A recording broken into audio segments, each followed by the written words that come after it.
सल्तनत कालीन भारत में कई सुल्तानों का शासन रहा। उनमें से खिलजी वंश बेहद ही महत्वपूर्ण वंश रहा।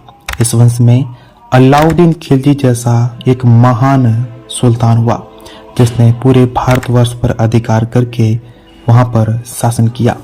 अलाउद्दीन खिलजी पर कई आरोप लगते हैं कि उसने हिंदुओं का दमन किया तथा कई जगह पर आक्रमण करके वहां पर मारकाट की तथा जिस बर्बरता का परिचय दिया वो इतिहास में देखने को नहीं मिलता। अलाउद्दीन खिलजी सुल्तान बनने के लिए अपने चाचा जलालुद्दीन खिलजी की जिस तरीके से हत्या की वो इतिहास के पन्नों पर रक्त रंजित है।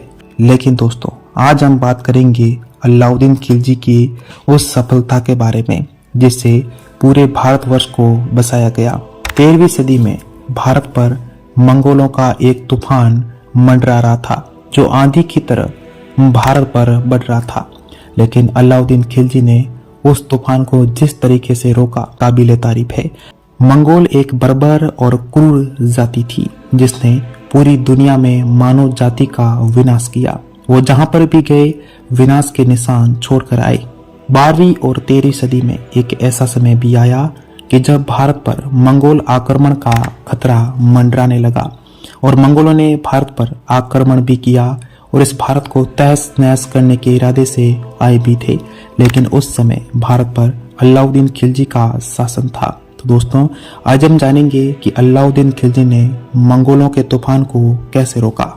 अलाउद्दीन खिलजी के समय उत्तर पश्चिमी सीमांत बहुत ही विस्फोटक बना रहा।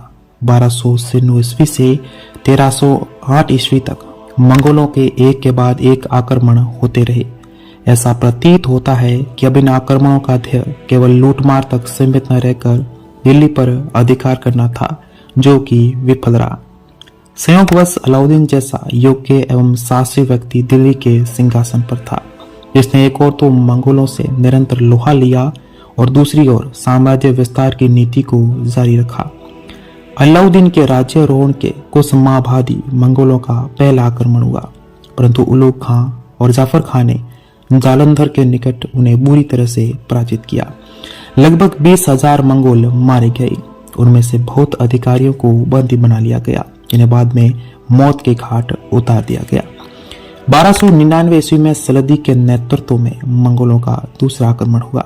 मंगोलों ने देश के उत्तर पश्चिमी भाग पर आक्रमण करके सिबिस्तान पर अधिकार कर लिया, परंतु जफर खान ने उन्हें परास्त कर दिया और सलदी सहित अनेक मंगोल अधिकारियों को बंदी बनाकर दिल्ली भेज दिया। 1299 ईस्वी के समाप्त होते होते ट्रांस आक्सियाना के मंगोल शासक दबा ने अपने पुत्र कुतुब खवाजा के नेतृत्व में 2 लाख मंगोलों की सेना सल्दी की पराजय और मृत्यु का बदला लेने के लिए भारत पर आक्रमण करने के लिए भेजा।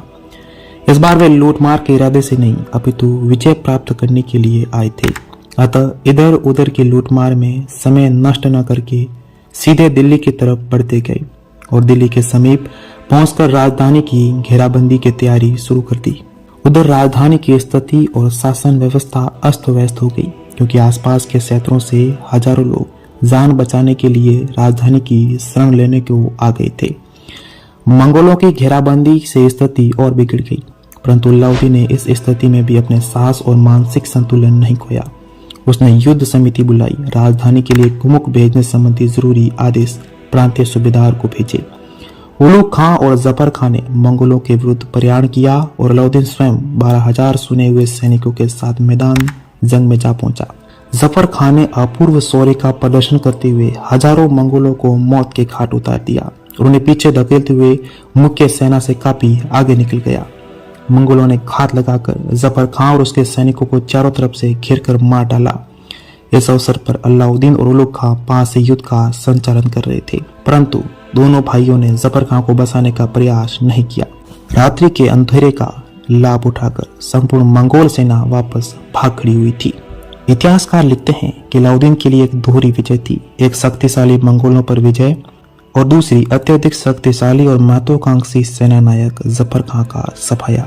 लेकिन जफर खां की मार को मंगोल बहुत समय तक नहीं भूले और कहा जाता है कि रोते हुए बच्चे को जफर खां के नाम का डर बताकर मंगोल माताएं उन्हें चुप किया करती थी। परंतु मंगोलों ने साहस नहीं खोया। अगले ही वर्ष 1306 ईस्वी में उन्होंने फिर आक्रमण किया।